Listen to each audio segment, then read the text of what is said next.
Lisa checked her phone for the 10th time as she hurried through the glass doors of the downtown office building. She was already running late, and her heart was pounding so hard she could hear it in her ears. The interview was supposed to start at 2 o'clock, and it was already 1:15. She'd spent weeks preparing for this opportunity at one of the city's top marketing agencies, and now she was about to blow it because of traffic. The elevator seemed to take forever. When the doors finally opened on the 3rd floor, Lisa practically ran down the hallway, her heels clicking against the polished tiles. She was looking for conference room 3D, but in her panicked state, her eyes played tricks on her. The brass numbers on the doors all seemed to blur together. She saw what she thought was the right room and didn't hesitate. Taking a deep breath to compose herself, she pushed open the heavy wooden door and stepped inside, already forming an apology in her mind for being late. But this wasn't what she expected at all. Instead of a calm interview setup with maybe 2 or 3 people sitting across a table, she walked into absolute chaos. There were about 6 people scattered around a large conference room, and they all turned to stare at her at once. A young man in a wrinkled shirt stood frozen at the front of the room, his hand still pointing at a projection screen. The screen showed what looked like the messiest presentation Lisa had ever seen in her professional life.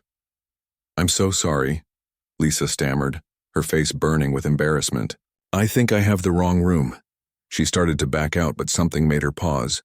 Maybe it was the desperate look on the young man's face, or maybe it was the presentation on the screen that was so bad it actually hurt to look at. The slides were crammed with tiny text, the colors clashed horribly, and she couldn't even tell what the company was trying to sell. "Wait," the young man said, and there was something in his voice that made Lisa stop. He looked exhausted, like he hadn't slept in days. "Do you know anything about presentations?" Lisa blinked. Yes. I mean, it's kind of what I do. Marketing and brand communications." The room seemed to collectively exhale. An older woman in a business suit, who Lisa guessed was probably an investor, checked her watch impatiently. "David, we really need to move this along," she said, not unkindly. The young man, David apparently, ran his hand through his already messy hair. I know. It's just, our designer quit this morning. Just walked out. And we have this pitch that could make or break our company, and I know this looks terrible." He gestured helplessly at the screen. Lisa should have left. She should have apologized again, found the right room, and gotten to her interview. But she found herself taking a step closer instead. "Can I ask what you're pitching?" David's face lit up despite his obvious stress. "We're developing software that helps small farms manage their crops more efficiently. It uses data to predict the best planting times, track soil health, helps farmers reduce water waste. We want to make farming more sustainable and profitable for families who are struggling to compete with big agriculture corporations." There was real passion in his voice, and Lisa felt something shift in her chest. This wasn't just another tech startup trying to make a quick buck. These people actually cared about something meaningful. "Your idea is beautiful," Lisa said slowly, "but your presentation is killing it. Nobody can see that vision through this mess." One of the other team members, a woman with glasses, laughed despite the tension. "She's not wrong, David." David looked at Lisa, and she could see him weighing something in his mind. Then he did something completely unexpected. "Can you fix it?" "Right now, I'll pay you whatever you normally charge. We have maybe an hour before the investors need to leave." Lisa's mind raced. Her interview, the stable job, the career path she'd planned out so carefully. But she looked at these people, at their hopeful faces, at this idea that could actually help people, and she heard herself say, "Okay, yes, let's do this." The next hour was the most intense, chaotic, and strangely exhilarating work experience of Lisa's life. She took over the laptop, pulling up the presentation while rapid-firing questions at David and his team. "What's your main message? Who are your customers? What makes you different? Why should anyone care?" David pulled up a chair next to her, feeding her information while she worked. The others gathered around, offering ideas, bringing her coffee she didn't remember asking for. Someone ordered sandwiches. Lisa forgot entirely about the interview waiting for her in some other room. She stripped away all the unnecessary junk from the slides. She found photos that actually showed real farmers, real fields, real families. She reorganized everything so the presentation told a story instead of just listing features. She made the numbers big and clear, the value proposition impossible to miss. "Show them the problem first," she muttered. more to herself than anyone else. Make them feel it. Then show them your solution like it's the only answer in the world. David watched her work with something like awe. How are you doing this so fast? Lisa didn't look up from the screen. Because your idea deserves better than what you had. And because... She paused, surprising herself. Because I think what you're doing actually matters. With 10 minutes to spare, they were ready. Lisa stood back as David took his position at the front of the room again. The investors, who had been checking their phones and looking bored, actually sat up and paid attention. The pitch was completely different now. It flowed, it made sense. It made people care. Lisa watched from the back of the room as David talked about struggling farmers, about families losing their land, about climate change and water scarcity. And then he showed them the solution, clean and clear and compelling. When he finished, there was a moment of silence. Then the older woman who'd been impatient before leaned forward. Now that, she said, is what I wanted to see. Send us your proposal. We're interested. As the investors filed out, shaking hands and exchanging business cards, Lisa finally checked her phone. 7 missed calls from the marketing agency. Her interview was long over. She'd completely blown it. She should have felt upset, but instead she felt weirdly calm, maybe even happy. David approached her as she gathered her things. His whole demeanor had changed. He looked lighter, younger, like someone had lifted a massive weight off his shoulders. I don't even know how to thank you, he said. You just saved us. Literally saved us, Lisa smiled. I'm glad I could help. And I'm sorry for bursting in like that. Are you kidding? Best thing that happened to us all week. He hesitated, then pulled out a business card and scribbled something on the back. This is going to sound crazy, but what if it wasn't a mistake? What if you're meant to be here? Lisa looked at him, confused. We need someone like you. David continued, the words coming faster now. Someone who gets what we're trying to do. Someone who can take what's in our heads and make other people see it too. Our communications person just left and we're growing, and I know this is random, but would you consider working with us? Lisa's first instinct was to laugh. This was insane. She didn't know these people. She knew nothing about farming or agriculture software. She had student loans and rent and a career plan that definitely didn't include joining a tiny startup that could fail at any moment. But she looked around the room at the team that was now celebrating quietly, their relief and joy obvious. She thought about how good it felt to work on something that mattered, to use her skills for something beyond selling products people didn't need. I can't just... She started, then stopped. I have to think about it. Of course, David said quickly. I'm not asking you to decide now. But think about it, please. Lisa took the card and promised she would. As she rode the elevator back down, she felt like she was floating. She'd missed her interview, possibly ruined her carefully planned career path, and somehow she couldn't stop smiling. She had no idea that walking into the wrong room was about to become the best mistake of her entire life. Lisa spent the next 3 days thinking about almost nothing else. David's business card sat on her kitchen counter, and every time she walked past it, her stomach did a little flip. She'd call the marketing agency to apologize and explain, but surprisingly, they'd been understanding. They even offered to reschedule her interview for the following week. She should have been relieved. She should have forgotten all about the chaotic startup and focused on the safe, sensible opportunity in front of her. But every night she lay awake replaying that hour in the conference room, remembering how alive she'd felt, how much she'd cared about helping those people succeed. Her best friend Rachel thought she was losing her mind. They met for coffee on Saturday, and Lisa barely got through the story before Rachel started shaking her head. Let me get this straight, Rachel said, stirring her latte with more force than necessary. You want to turn down a position at Morrison & Associates, one of the best marketing firms in the city, to work for a company with 7 employees that makes farming software. When she put it like that, it did sound ridiculous. They're trying to help small farmers, Lisa said weakly. Family farms that are struggling. That's very noble, Rachel replied. But nobility doesn't pay your student loans. Do you even know if this company is making money? Do they have actual funding? Or are they running on dreams and coffee?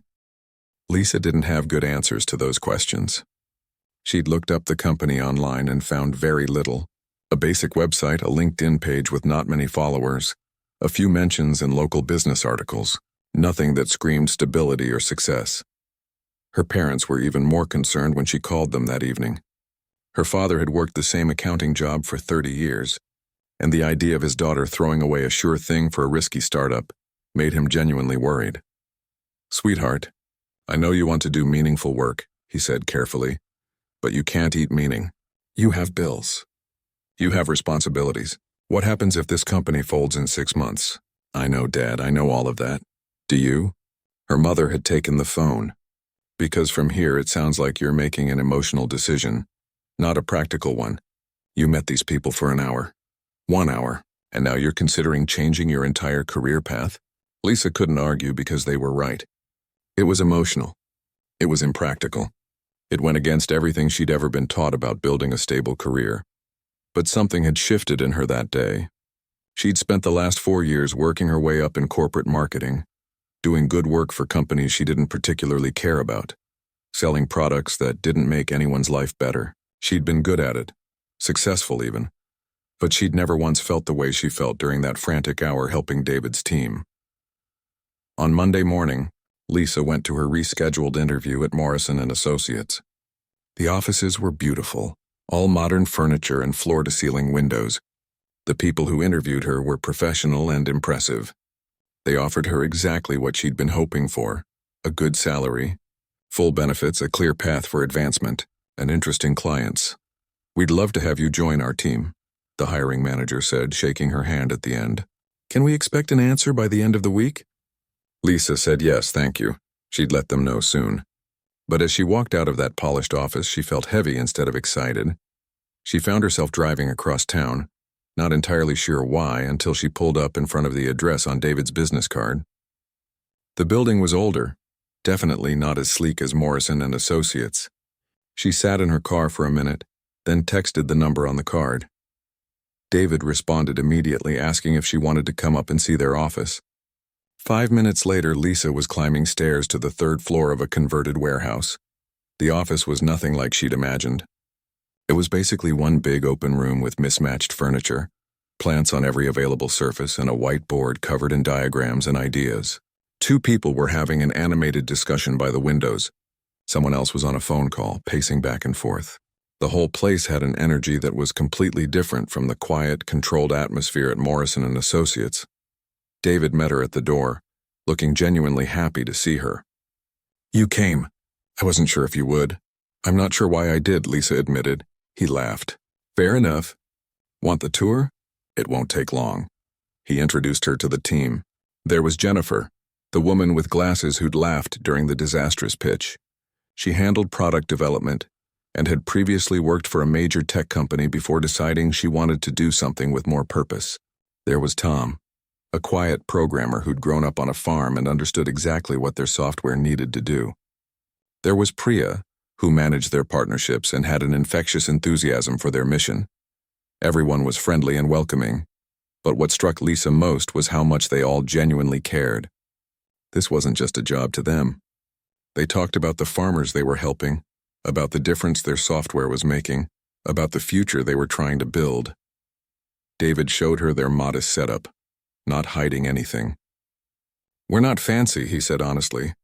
"We got some initial funding from a small business grant and a couple of angel investors, enough to keep us going for about a year if we're careful.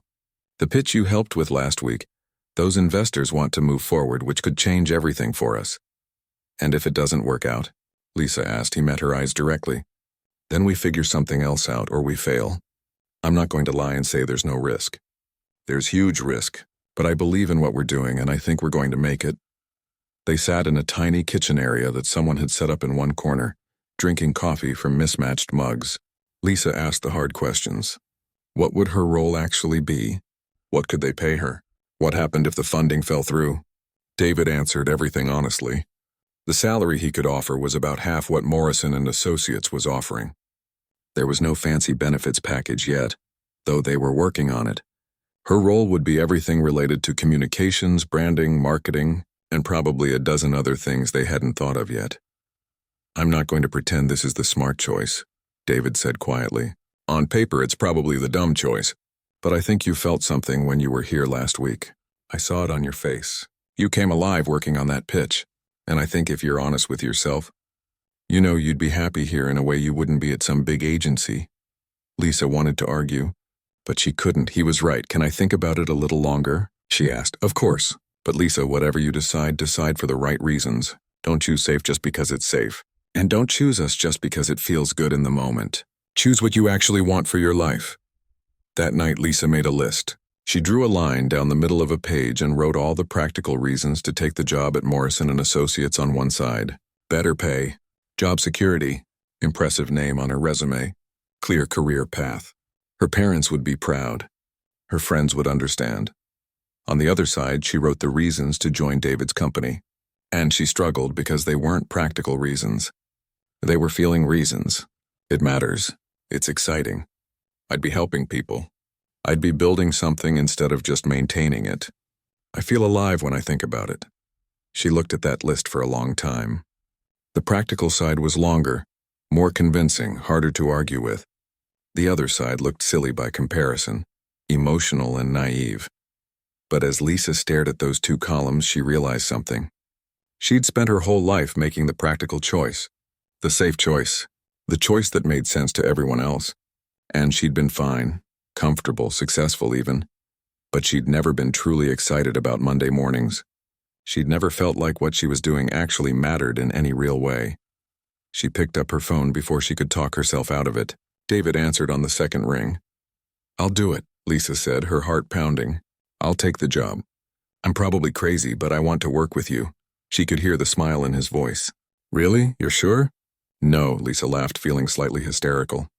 I'm not sure at all. I'm terrified. But I'm doing it anyway. After she hung up, Lisa sat in her quiet apartment and let the reality of what she'd just done sink in. She'd turned down security for uncertainty. She'd chosen passion over practicality. She'd made a decision that would make most people question her judgment. But for the first time in years, Lisa felt like she was choosing her own path instead of following someone else's map. Whatever happened next, at least it would be her story, her choice, her life. She called Morrison & Associates the next morning and politely declined their offer. The hiring manager sounded surprised but wished her well. Then she called her parents. That conversation was harder. Her mother sighed. Her father asked if she was absolutely certain. But eventually they said they trusted her judgment and hoped it worked out. Rachel took more convincing. I just hope you know what you're doing, she said. I don't, Lisa admitted. But I'm doing it anyway. 2 weeks later, on a Monday morning, Lisa walked into that warehouse office as an official employee. Her desk was the repurposed door David had mentioned, balanced on 2 filing cabinets. Her computer was a hand-me-down. Her coffee mug had someone else's name on it, and she'd never been happier to start a job in her entire life. The first 3 months were harder than Lisa had imagined. Not bad exactly, but intense in a way she'd never experienced before. At her old corporate job, she'd had a specific role with clear boundaries. She did her work, attended her meetings, and went home at 5. This was completely different. Some days she was writing press releases. Other days she was redesigning their website, and sometimes she found herself on calls with farmers, trying to understand exactly what problems they needed solved. There were no boundaries, no clear job description, just whatever needed doing. The office culture took some getting used to as well. At Morrison & Associates, everything had been polished and professional. Here, people brought their dogs to work. Someone had started a tradition of Friday afternoon board game sessions. Tom kept a guitar in the corner and sometimes played during lunch breaks. Lisa loved it, even when it was chaotic. Especially when it was chaotic. She threw herself into building their brand from the ground up. The company had a name, Green Path Systems, but not much else in terms of identity. Lisa created their logo, developed their visual style, wrote their mission statement, and launched their social media presence. Every piece of content she created felt personal, like she was building something that actually mattered. The breakthrough came about 2 months in. Lisa had been researching their target audience and discovered that most small farmers didn't trust tech companies. They'd been burned too many times by expensive systems that didn't work, or software that was too complicated to use. She brought this to the weekly team meeting, held around a table that was really just several desks pushed together. We're approaching this all wrong, she said. We're talking like a tech company, but our customers don't want tech. They want solutions. They want to save their farms.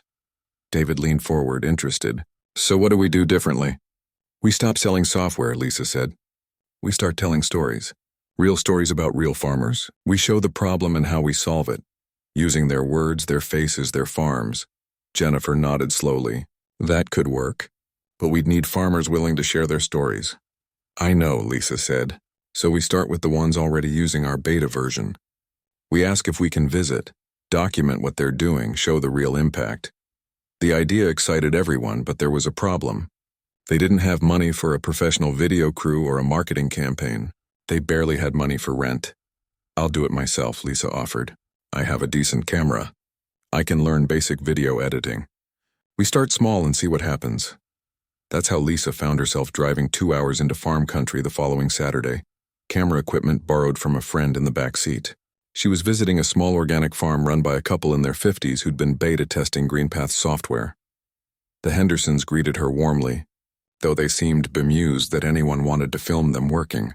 We're not anything special, Mrs. Henderson said, wiping her hands on her jeans. But as Lisa spent the day with them, she discovered they were exactly what she'd been looking for. They talked about how hard it had been to compete with big industrial farms, how they'd almost lost everything 3 years ago.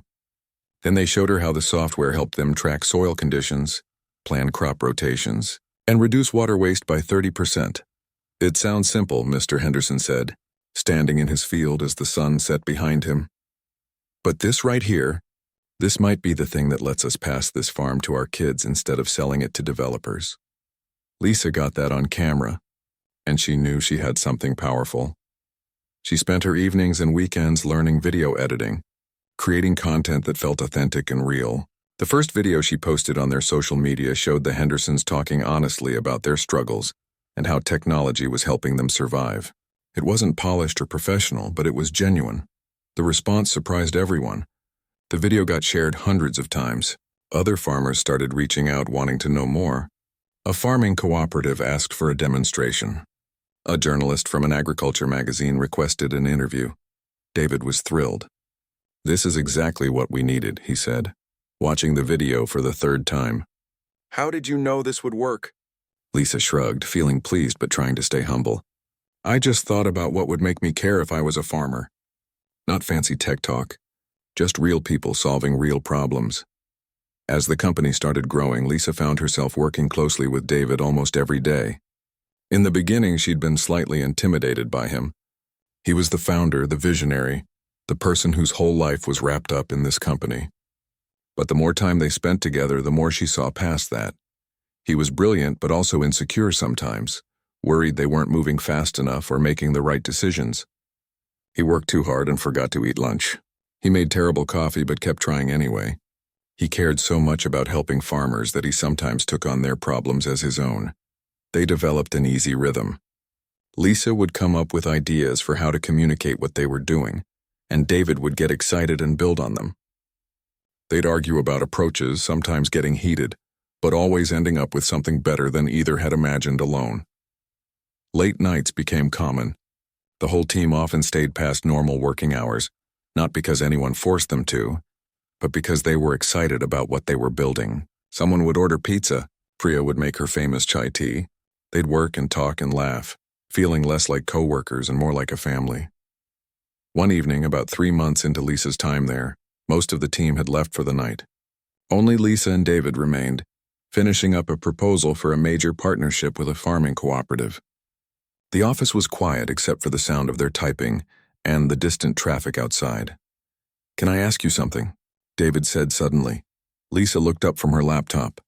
Sure. Do you ever regret it? Choosing this instead of that corporate job? Lisa thought about it honestly.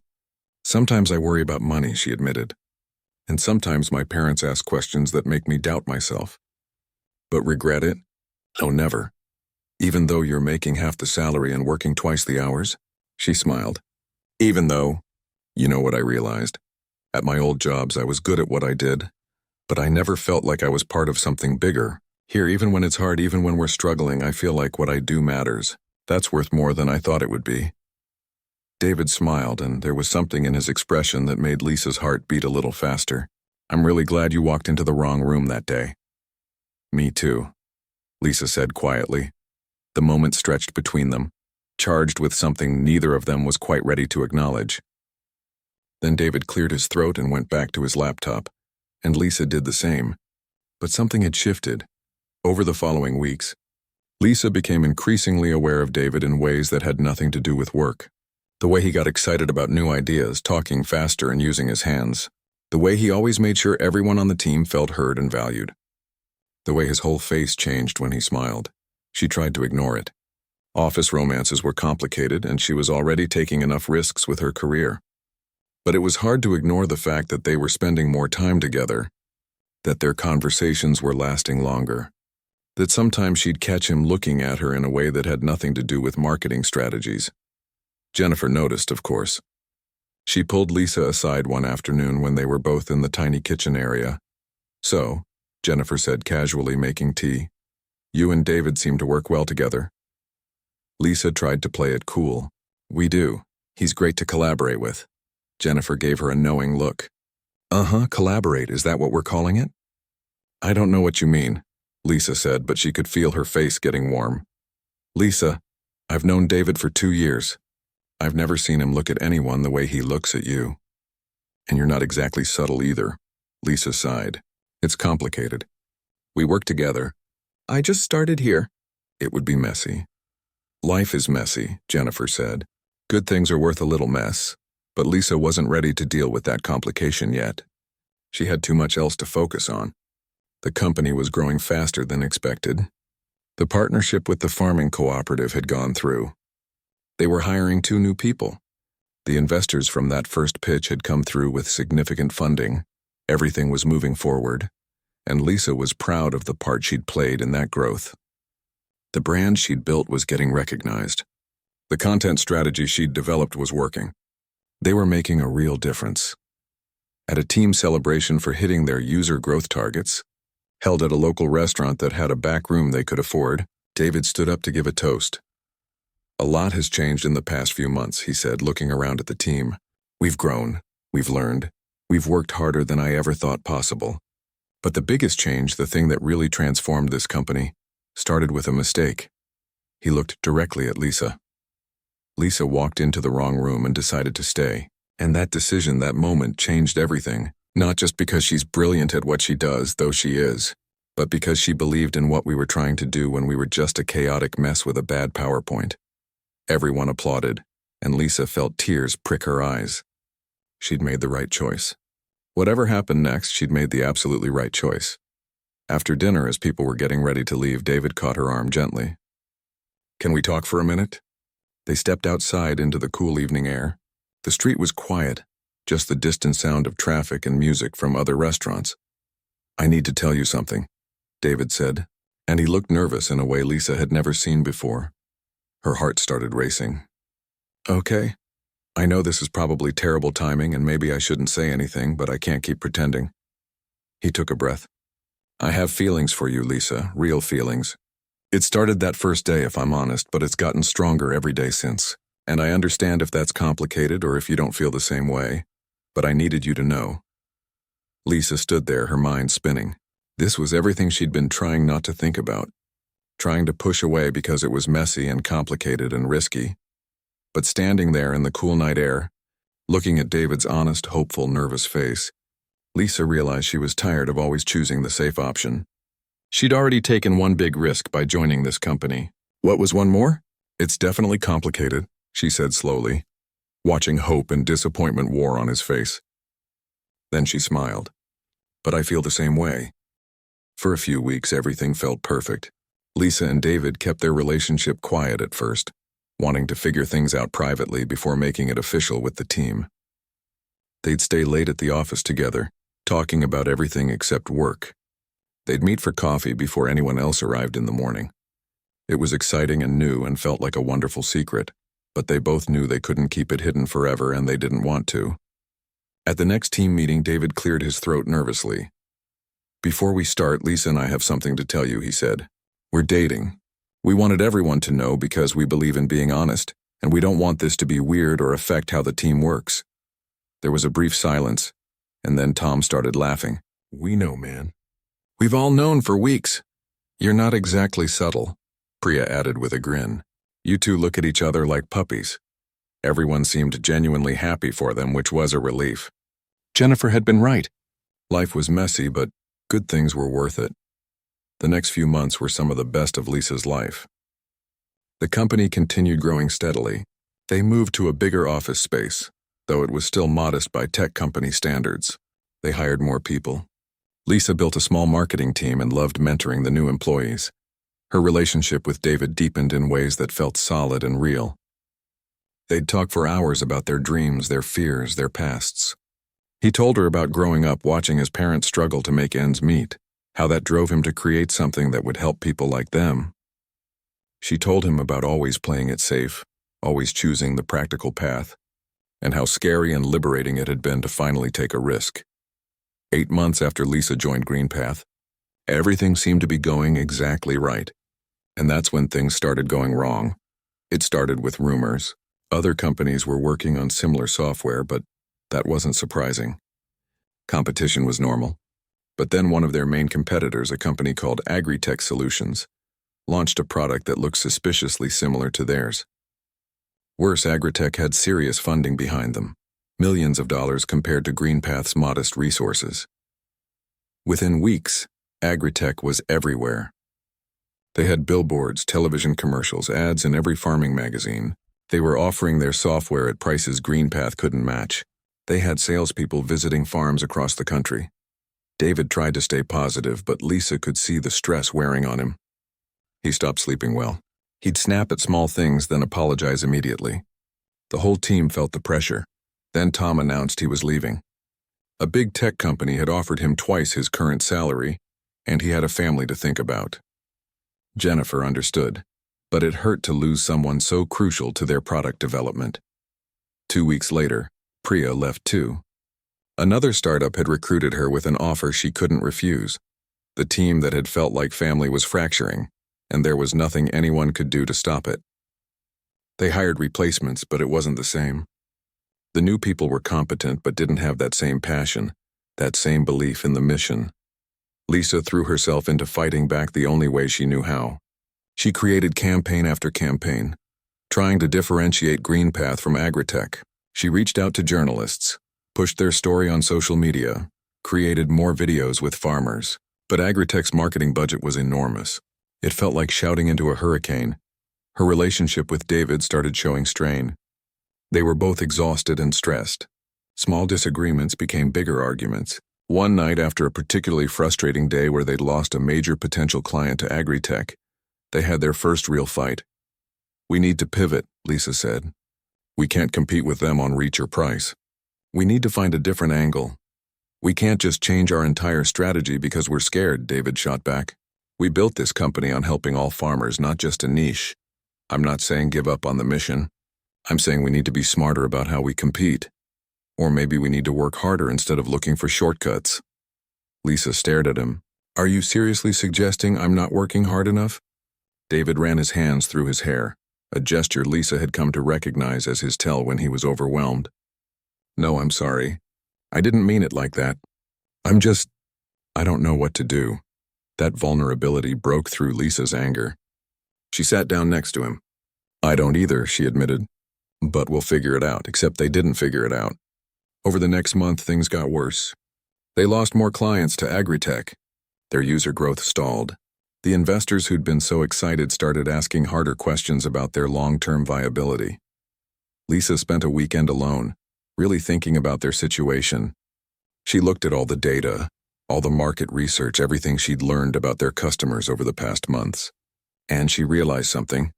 They were trying to compete for the big commercial farms, the ones with money to spend on software. But those farms had options. They could afford Agritech's prices.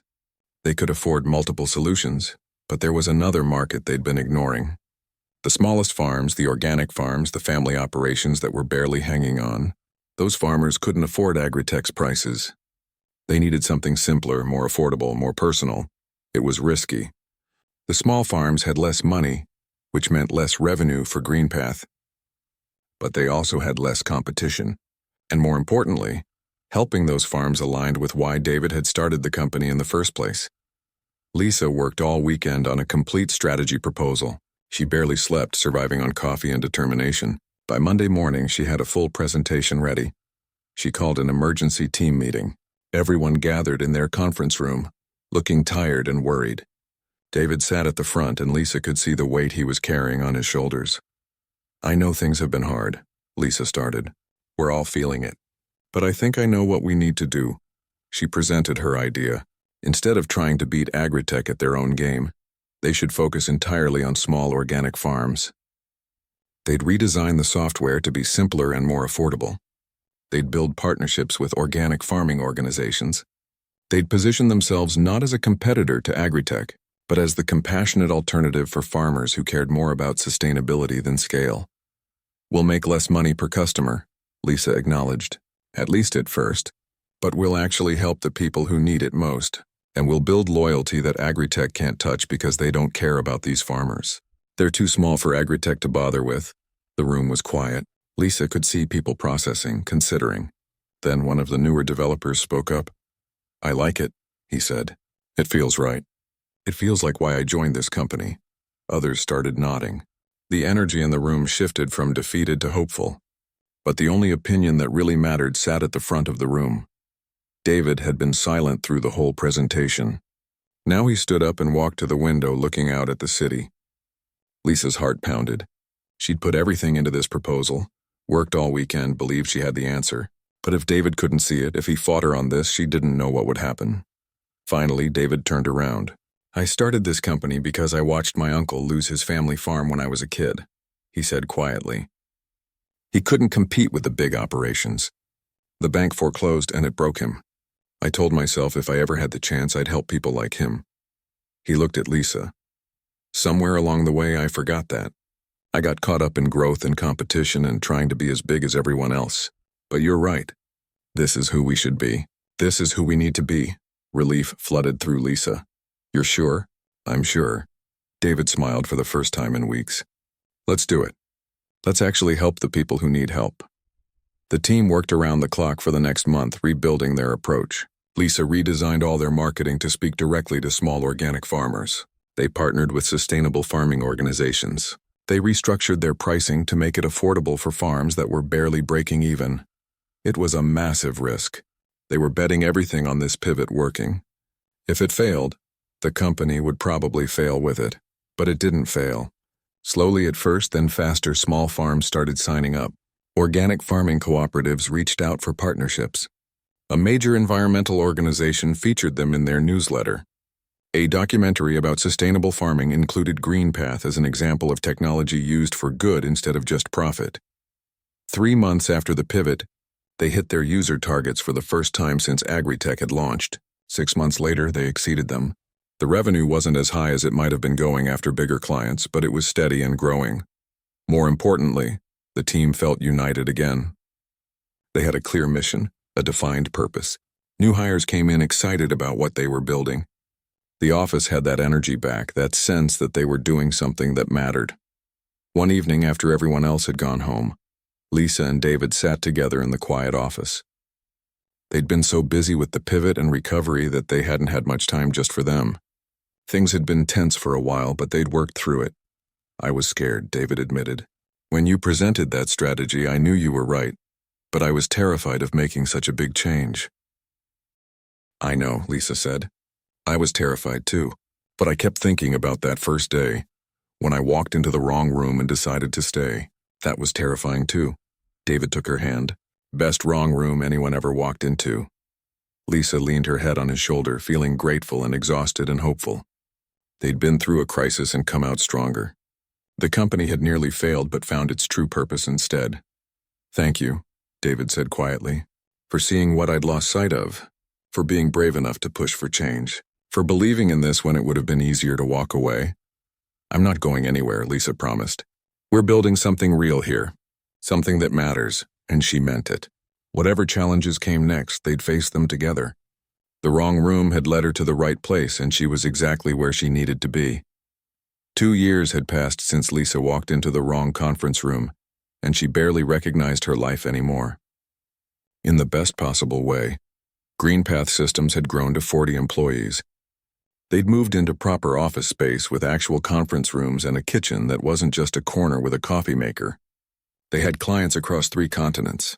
Small organic farms from California to Kenya were using their software to manage crops more sustainably and profitably. But the growth hadn't changed what made the company special. They still had plants everywhere. People still brought their dogs to work. Friday afternoons still meant board games, though now they had to split into multiple groups because there were too many people for one game. Lisa had built a real marketing department, and she loved leading a team of people who cared as much as she did. They'd won awards for their campaigns. Industry publications wrote articles about their authentic approach to brand building. She got invited to speak at conferences about purpose-driven marketing. Today was one of those speaking engagements. Lisa stood backstage at a major tech conference, adjusting her microphone and trying not to be nervous. There were over 300 people in the audience, all entrepreneurs and business leaders wanting to hear how a small startup had survived and thrived against much bigger competitors. She peeked through the curtain and spotted David in the front row. He caught her eye and gave her an encouraging smile, the same smile he'd given her that chaotic first day when she'd agreed to fix their pitch presentation. Except now he wasn't just her boss or her boyfriend. The simple ring on her left hand caught the light as she adjusted her notes. They'd gotten engaged 3 months ago and the wedding was planned for next spring. "You're on in 2 minutes," a stage manager said. Lisa took a deep breath and walked onto the stage. The lights were bright, but she could see faces in the audience. People leaning forward with interest, ready to hear what she had to say. "Good afternoon," she started. "I want to tell you about the best mistake I ever made." She told them the whole story. Being late for an interview, walking into the wrong room, finding a team in crisis. She talked about the decision to stay, to help, to eventually join a company she'd known for less than an hour. "Everyone thought I was crazy," Lisa said honestly. "My parents were worried. My friends questioned my judgment, and they had good reasons to be concerned. On paper, it was a terrible decision. I gave up job security, a good salary, a clear career path, all for a tiny startup that could have failed at any moment." She paused, looking out at the audience. "But here's what I learned. Sometimes the best opportunities don't come from following the plan. They come from being willing to step through the wrong door and see where it leads." Lisa talked about the challenges they'd faced, the competition that nearly destroyed them, the pivot that saved them, the team members they'd lost, and the new people who'd joined the mission. She was honest about the hard parts, the moments of doubt, the times she'd wondered if she'd made a terrible mistake. "We didn't succeed because we had a perfect plan," she explained. "We succeeded because we had something bigger than a plan. We had a purpose. We genuinely cared about the people we were trying to help."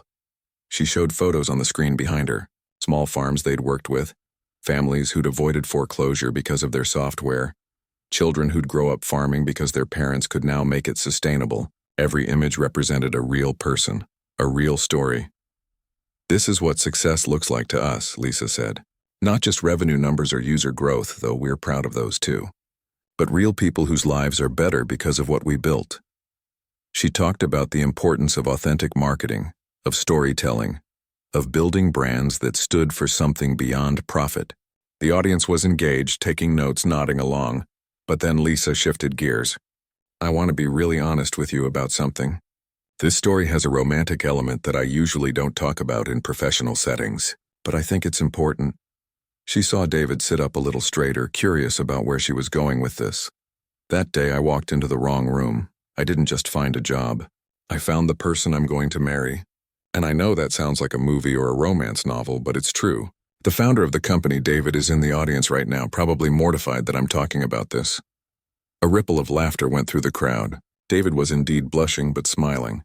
"Here's my point," Lisa continued. "If I'd played it safe, if I'd walked out of that room immediately and gone to my scheduled interview, I would have missed everything. The career I love, the purpose I'd been searching for, the person who challenges me and supports me and makes me better." She let that sink in. "I'm not saying everyone should quit their stable jobs for risky startups.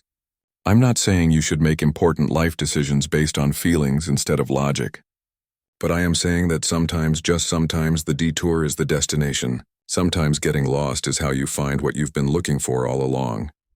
Lisa wrapped up her presentation with practical advice about building authentic brands and purpose-driven companies. When she finished, the applause was genuine and enthusiastic. During the question and answer session, hands shot up across the room. A young woman in the third row stood up when called on. I have a job offer from a stable company, but there's also this startup opportunity that I'm really excited about. How did you know which choice was right? Lisa smiled. She'd been asked this question so many times over the past 2 years. I didn't know, she answered truthfully. That's the scary part. You can't know for sure. But here's what I asked myself. Which choice will I regret more if I'm wrong? And I realized I'd rather risk failing at something I cared about than succeed at something that didn't matter to me. She paused, then added, also, I gave myself permission to change my mind. This wasn't a forever decision. I told myself I'd try it for 6 months, and if it was clearly a disaster, I could find another job. That made it feel less terrifying.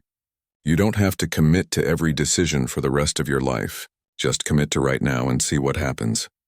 More questions followed. Someone asked about managing investor relationships. Another person wanted to know how they'd competed with bigger, better-funded companies. Lisa answered each one honestly, sharing both successes and failures. After the session ended, Lisa stepped off the stage to find David waiting. He pulled her into a hug. You were amazing, he said. Though I wasn't expecting to become part of the presentation. Lisa laughed. Sorry about that. It felt dishonest to tell the story without mentioning that part. I'm not complaining. He kissed her forehead. I'm proud of you. Look at what you've built, what you've become. A small crowd had gathered, people wanting to talk to Lisa about her presentation. She spent the next hour answering questions, exchanging business cards, and listening to other people's stories about taking risks and following unexpected paths. One conversation stuck with her. A woman in her 30s approached nervously. I loved your talk, she said. I'm supposed to start a job next week at a big consulting firm, but I keep thinking about this small nonprofit that offered me a position. The nonprofit pays half as much, but the work matters so much more. Lisa recognized herself in this woman's anxiety. What's holding you back? Fear, mostly. Fear of making the wrong choice. Fear of disappointing people. Fear of struggling financially. Those are all valid fears, Lisa said gently, and I can't tell you what to choose. But I can tell you that 2 years ago I was terrified too. I made a choice that most people thought was wrong. And you know what? It was hard sometimes. There were moments I questioned everything. But I've never regretted it. Not once, the woman smiled. Thank you. I think I needed to hear that. As she walked away, David put his arm around Lisa's shoulders. You're changing people's lives, you know. Not just with the company, but with your story. Lisa leaned into him. Our story, she corrected. This isn't just about me. They left the conference together and went to dinner at a small restaurant David had found, the kind of place they both preferred over fancy corporate dining. Over pasta and wine, they talked about the future. Greenpath was doing well, but they had bigger dreams. They wanted to expand to more countries, help more farmers, develop new tools for sustainable agriculture. They were in talks with several organizations about partnerships that could multiply their impact.